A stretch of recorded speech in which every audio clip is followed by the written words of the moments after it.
أعوذ بالله من الشيطان الرجيم. بسم الله الرحمن الرحيم. سبحان الذي يسرى بعبده ليلا من المسجد الحرام إلى المسجد الأقصى الذي باركنا حوله لنريه من آياتنا إنه هو السميع البصير. وآتينا موسى الكتاب وجعلناه هدى لبني إسرائيل ألا تتخذوا من دوني وكيلا ذرية من حملنا مع نوح إنه كان عبدا شكورا. وقضينا إلى بني إسرائيل في الكتاب لتفسدن في الأرض مرتين ولتعلن علوا كبيرا. فإذا جاء وعد أولاهما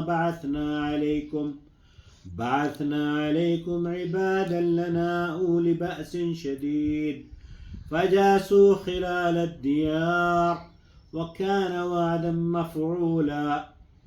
ثم رددنا لكم الكرة عليهم وأمددناكم بأموال وبنين وجعلناكم أكثر نفيرا.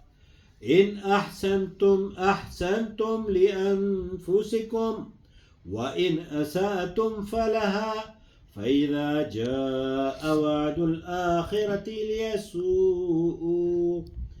ليسوءوا وجوهكم وليدخلوا المسجد كما دخلوه أول مرة وليتبروا ما علوا تتبيرا.